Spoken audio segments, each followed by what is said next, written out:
Hi everyone, मेरा नाम है अंबर और आप देख रहे हैं English with dear Ambar sir 101।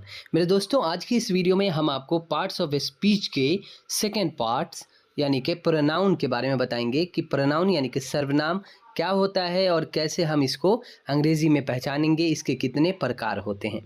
तो आइए अब हम वीडियो को शुरू करते हैं और आपको बताते हैं प्रोनाउन के बारे में। सबसे पहले प्रोनाउन का डेफिनेशन देखिए कि प्रोनाउन होता क्या है। A word that is used instead of noun, ठीक है, इज कॉल्ड प्रोनाउन। यानी कि एक शब्द, एक वर्ड, ऐसा वर्ड जो कहाँ पे यूज होता है, इंस्टीड ऑफ नाउन, यानी कि नाउन के बदले में। तो नाउन का मतलब क्या होता है दोस्तों? नाउन का मतलब होता है नाम। तो अगर कोई ऐसा वर्ड आप देख रहे हैं जो नाउन की जगह पर आया है, यानी नाम की जगह पर यूज हुआ है, तो समझ जाइएगा कि वो वर्ड क्या है, वो है प्रोनाउन।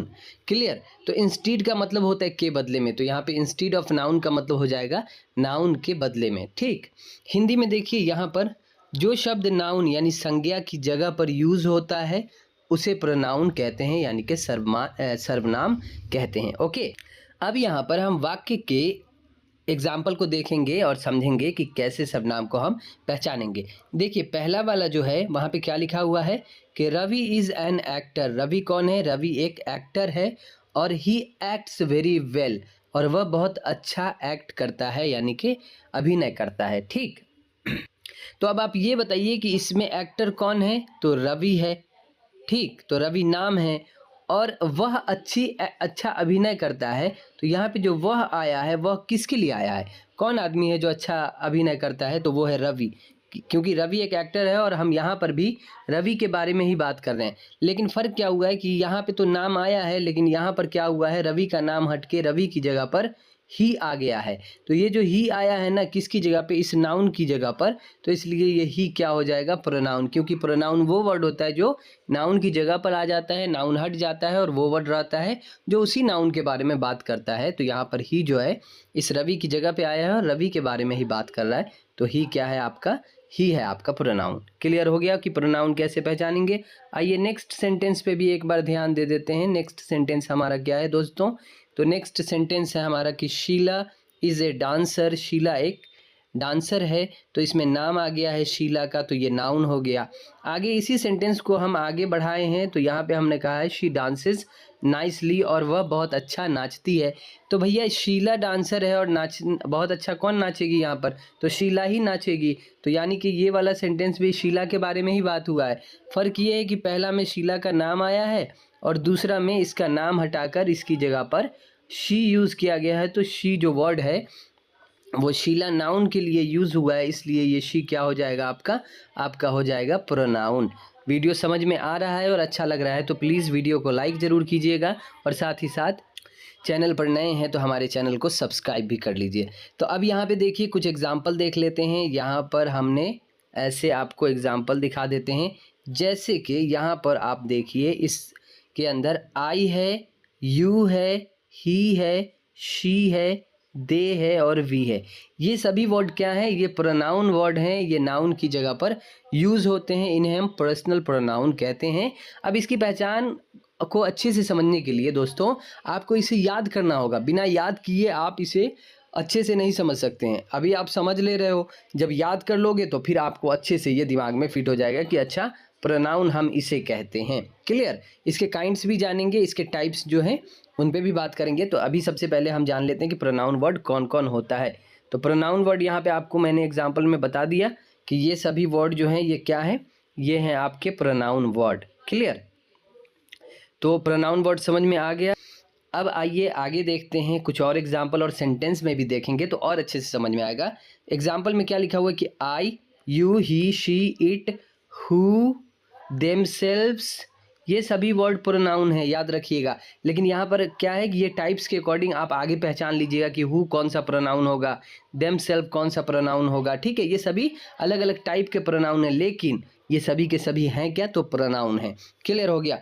अब जैसे देखिए यहाँ पे this house belongs to us. ठीक है, तो यहाँ पे दिस जो है ये भी प्रोनाउन है और अस आपका ये भी प्रोनाउन है। आई वॉन द रेस, तो इसमें आई जो है, आई आपका प्रोनाउन है, क्योंकि आई मतलब मैं और ये किसी नाउन की जगह पर यूज़ होता है। क्लियर हो गया? The matter is between Olivia and me. अब यहाँ पे देखिए ओलिविया नेम है लेकिन मी नेम नहीं है, मी किसी नेम की जगह पर आ गया तो मी भी आपका क्या है, प्रोनाउन है। ओके, अब आइए आगे हम देखते हैं कि प्रोनाउन के जो टाइप्स होते हैं उसमें कौन कौन से प्रोनाउन किस टाइप्स में आते हैं। वीडियो में बने रहिएगा और वीडियो को अच्छे से देखिएगा, प्रोनाउन को याद कर लीजिएगा, बहुत काम आएगा। एक आप जब एग्जाम दीजिएगा प्रोनाउन पहचानने की बात, तो आप आसान भाषा में पहचान लीजिएगा कि ये वाला प्रोनाउन है, ये वो वाला प्रोनाउन है। ओके, तो अब देखिए यहाँ पर टाइप्स ऑफ प्रोनाउन में हम लोग आ चुके हैं, और टाइप्स ऑफ प्रोनाउन में क्या क्या है वो भी ध्यान दीजिएगा। तो टाइप्स ऑफ प्रोनाउन में भैया आपको यहाँ पर देखने को मिल रहा है सबसे पहले पर्सनल प्रोनाउन। अब ये जो पर्सनल प्रोनाउन है ये क्या है, तो ये पर्सन के लिए यूज़ होता है। जो प्रोनाउन पर्सन के लिए यूज़ होगा वो पर्सनल प्रोनाउन कहलाएगा। तो जैसे कि आई, मी ऑब्जेक्ट के रूप में काम आता है। ऑब्जेक्ट कहाँ पे होता है, किसी भी सेंटेंस के एंड में आप देखिएगा तो ये सब देखने को मिलेगा, मी, अस, हिम, हर, देम, ये सब किसी भी सेंटेंस के एंड में आएगा। बट ये सभी के सभी क्या है, प्रोनाउन भी कहलाएंगे, ऑब्जेक्ट भी कहलाते हैं। ठीक है, तो अभी हम प्रोनाउन पढ़ रहे हैं तो हम प्रोनाउन पे फोकस करेंगे। ठीक है, हम इरेज पहले करते हैं। अब यहाँ पे आइए, तो यहाँ पर क्या है, पर्सनल प्रोनाउन में आपने देखा, याद करते जाइए, आई, मी, वी, अस, यू, ही, ये जितने हैं आपने अगर इसको देख लिया है तो ये सभी के सभी क्या है, पर्सनल प्रोनाउन है। उसके बाद दूसरे नंबर पे आ जाइए, तो ये क्या है, पॉसेसिव प्रोनाउन। ये वो प्रोनाउन वर्ड होंगे जो पॉसेशन बताएंगे, यानी अधिकार बताएंगे। तो आप यहाँ पे ध्यान दीजिएगा कि वो कौन से वर्ड हैं, वो है आपके माइन। तो माइन क्या है, माइन आपका है पॉसेसिव प्रोनाउन। क्या है, पॉसेसिव प्रोनाउन। तो माइन का मतलब क्या होता है, मेरा। तो कोई चीज़ पे आपका अधिकार है तो वो चीज़ आप कहेंगे कि ये चीज़ मेरा है, तो माइन यूज़ करेंगे। उसी तरीके से हमारा तो आवर्स यूज़ करेंगे, तुम्हारा तो योर्स यूज़ करेंगे, उसका तो हीज़ यूज़ करेंगे, उसका तो हर्स यूज़ करेंगे, देयर्स यूज़ करेंगे। इसी तरीके से आपको देखने को मिल जाएगा कि आवर भी देखने को मिलेगा।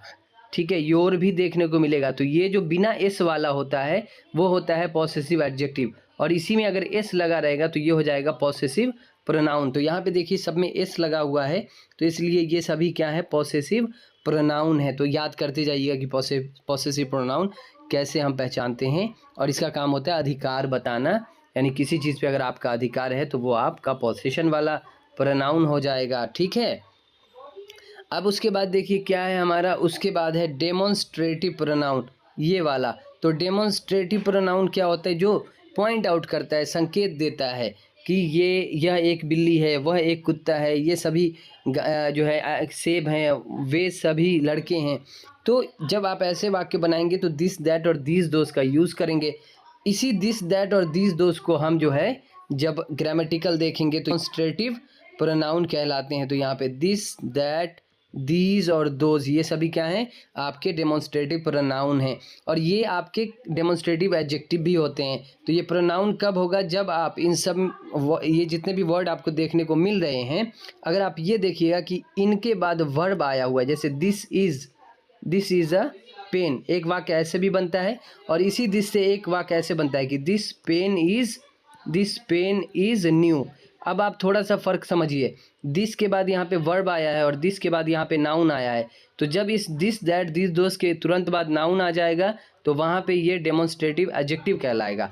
लेकिन अगर इसे डेमोन्स्ट्रेटिव प्रोनाउन के तौर पे समझेंगे तो इस दिस, दैट, दिस, दोस के बाद वर्ब आना चाहिए। तो यहाँ पे वर्ब आया है तो इसलिए ये आपका क्या है, डेमोन्स्ट्रेटिव प्रोनाउन है। क्लियर हो रहा है कॉन्सेप्ट? चलिए नेक्स्ट देखते हैं। अगर क्लियर हो गया हो तो एक लाइक ज़रूर कीजिएगा, नए हैं तो चैनल पे को सब्सक्राइब कीजिएगा। ओके, अब हम देखेंगे रिलेटिव प्रोनाउन। क्या है, रिलेटिव प्रोनाउन। ठीक है, रिलेटिव प्रोनाउन में कौन कौन से वर्ड आते हैं, आगे हम डेफिनेशन को दिखाएंगे आपको। रिलेटिव प्रोनाउन में क्या क्या आता है, हु, जो एक क्लाउज को जो जोड़ता है वो सभी वर्ड आपके रिलेटिव प्रोनाउन होते हैं। Who, whom, whose, which, that. अब देखिए कैसे, मान लीजिए हम कहते हैं कि मैंने एक आदमी को देखा जो वहाँ था, I saw a man, है ना, I saw a man who was there। मैंने एक आदमी को देखा जो वहाँ था। इस सेंटेंस से लेके इस सेंटेंस तक आइए तो ये आपका नाउन है, और इसी नाउन के बारे में मैंने एक आदमी को देखा जो वहाँ था, तो इसी के बारे में बात हो रही है कि जो के सेंस में तो हु यूज़ किया गया है। तो हु क्या किया गया है, यहाँ पे रिलेटिव प्रोनाउन के तौर पे जो है यूज़ किया गया है क्योंकि ये इससे रिलेशन बता रहा है कि ये आदमी के बारे में, इस मैन के बारे में बात हो रही है कि जो आदमी वहाँ था उसे मैंने देखा। तो हु यहाँ पे क्लाउज में जब आप यूज़ करेंगे तो हु का यूज़ करेंगे, होम का यूज़ करेंगे, विच का यूज़, दैट का यूज़ आप करेंगे। ओके, आइए नेक्स्ट क्या है, इंटेरोगेटिव प्रोनाउन। इंटेरोगेटिव प्रोनाउन कौन होगा, तो सिंपली जो है इंटेरोगेटिव प्रोनाउन होगा आपका जो भी क्वेश्चन वर्ड है वो, ठीक है। तो क्वेश्चन वर्ड जो होते हैं वो क्या है, इंटेरोगेटिव प्रोनाउन, जिनसे क्वेश्चन आप करते हो। जैसे हु इज़ देयर, ठीक है, who is there, who is there मतलब वहाँ कौन है। तो ये जो कौन है क्वेश्चन है और इसके बाद क्या है, वर्ब आया है, तो इसलिए ये आपका क्या हो जाएगा, इंटेरोगेटिव प्रोनाउन होगा। क्लियर, समझ में आ रहा है, टाइप्स को आप अच्छे से समझ पा रहे हो। अगर समझ रहे हो तो लाइक कर दीजिएगा और नए हैं तो चैनल पे तो चैनल को सब्सक्राइब कर दीजिएगा। आइए नेक्स्ट अब आइए हम रेफ्लेक्सिव प्रोनाउन जानते हैं। देख रहे हैं प्रोनाउन के टाइप्स देख रहे हैं कितने हैं, तो सभी को आपको याद करते हुए चलना होगा और हमें आशा है कि आपको बहुत अच्छे से हमारे वीडियो में समझ आ रहा है। तो अगर समझ आ रहा है तो आप समझ गए होंगे कि आपको करना क्या है। तो यहाँ पर देखिए रेफ्लेक्सिव प्रोनाउन। रेफ्लेक्सिव प्रोनाउन की पहचान आप ऐसे कर लेंगे कि आपको ये जो SELF देखने को मिल रहा है ये आपको वर्ड में जो है यूज़ किया हुआ मिलेगा। जैसे कि यहाँ पे देखिए myself, ourselves, yourselves, yourselves etcetera. इसमें क्या होगा कि सब्जेक्ट पे ही इसका एम्फेसाइज होगा, सब्जेक्ट ही उस काम को करेगा। जैसे कि मैं खुद खाना बनाता हूँ, आई कुक माई सेल्फ। हमने क्या कहा, आई कुक और फिर आगे लगा दिया माई सेल्फ, ठीक है। तो खाना बनाने का काम जो है सब्जेक्ट पे ही चला गया कि मैं ही इस काम को करता हूँ। तो आपको आई का माई सेल्फ होता है तो माई सेल्फ देना होगा, जो सब्जेक्ट रहेगा उसी का आपको यहाँ पर जो है रेफ्लेक्सिव देना होता है वाक्य में। जैसे कि मान लीजिए हम कहते हैं कि तुम खुद खाना बनाते हो तो यू कुक, अब यू का जो बनेगा वो आपको देना होगा, तो यू का बनता है योर सेल्फ, ठीक है। तो आप दीजिएगा your self, you cook your self मतलब तुम खुद खाना बनाते हो। तो ये योर सेल्फ क्या हो गया, आपका रेफ्लेक्सिव प्रोनाउन हो गया। क्लियर हो गया यहाँ पर कि रेफ्लेक्सिव प्रोनाउन क्या होता है, यानी कि जो सब्जेक्ट रहेगा, जब सब्जेक्ट खुद काम करेगा सेंटेंस में तो जो है रिफ्लेक्ट करेगा सब्जेक्ट पे ही उस काम का। तो रिफ्लेक्शन जो होगा वो इस तरीके का वर्ड होगा जैसे सेल्फ से लगा हुआ, और जो सब्जेक्ट होगा उसी का आपको जो है रिफ्लेक्सिव देना होता है। क्लियर हो गया। चलिए नेक्स्ट देखते हैं कि नेक्स्ट क्या है हमारा। तो नेक्स्ट है हमारा डिस्ट्रीब्यूटिव प्रोनाउन। ठीक, याद कीजिएगा तभी समझ में आएगा और अच्छे से, बाकी तो समझ में आ ही रहा होगा। अब यहाँ पर क्या है आपका, यहाँ पर है डिस्ट्रीब्यूटिव प्रोनाउन। डिस्ट्रीब्यूट मतलब बांटना होता है। जैसे कि ईच मतलब हर कोई, आइदर, नाइदर, एवरी, नन, ये सभी के सभी क्या है आपके डिस्ट्रीब्यूटिव प्रोनाउन है। जैसे ईच है ना, each man has a car, हर एक आदमी के पास एक गाड़ी है। आगे हम देखेंगे, बस आपका काम है इसे याद रखना कि ये जो टाइप्स हैं प्रोनाउन के कौन हैं और इसके एग्जाम्पल क्या हैं। तो each, either, neither, every, none, ये सभी क्या हैं, तो ये सभी डिस्ट्रीब्यूटिव प्रोनाउन हैं। उसी तरीके से रेसिप्रोकल है प्रोनाउन। तो रेसिप्रोकल प्रोनाउन में हम देखेंगे तो जैसे कि each other and one another, ये जो है ये क्या है, ये दोनों के दोनों आपके रेसिप्रोकल प्रोनाउन हैं। क्लियर हो गया। चलिए नेक्स्ट देखते हैं। नेक्स्ट है हमारा इम्फेटिक और इम्फेसाइजिंग प्रोनाउन, यानी कि या तो इम्फेटिक कहिए या फिर इम्फेसाइजिंग प्रोनाउन कहिए। ये जो माई सेल्फ है, आवर सेल्फ है, योर सेल्फ है, योर सेल्फ है, इन्हें हम रेफ्लेक्सिव भी और इम्फेटिक भी कहते हैं। क्लियर हो गया। इम्फेटिक का मतलब होता है जोर देना। जैसे वह खुद ये काम करता है, ही कुक्स हिमसेल्फ, ठीक है, वह खुद खाना बनाता है, ठीक है। तो उसी पे सब्जेक्ट पे ही जोर पड़ता है, तो वहाँ पे ये एम्फेसाइजिंग के तौर पे काम करता है। He himself cook food. Clear हो गया। तो यहाँ पर हम क्या बोलेंगे, यहाँ पर हम बोलेंगे, इसको इरेज करो, ठीक है। यहाँ पे आपको एम्फेसाइजिंग का हो गया। इनडेफिनिट प्रोनाउन, इनडेफिनिट जो डेफिनिट नहीं हो, तो जितने भी आपके everybody, somebody, nobody, anybody, both, several, ठीक है, नथिंग, समथिंग, एवरीथिंग, ये जितने भी प्रोनाउन हैं ये सभी के सभी इनडेफिनिट प्रोनाउन होते हैं। तो आई होप कि आपको अच्छे से समझ आ गया होगा कि इनडेफिनिट प्रोनाउन कौन कौन होते हैं। तो आप उन्हें याद रखिएगा तभी आपको समझ में आएगा कि इनडेफिनिट प्रोनाउन कौन है, एम्फेटिक प्रोनाउन कौन है, रेसिप्रोकल कौन है। ओके, तो आज के लिए बस इतना ही रखते हैं। अगर आप नए हैं तो हमारे चैनल को सब्सक्राइब कर लीजिए।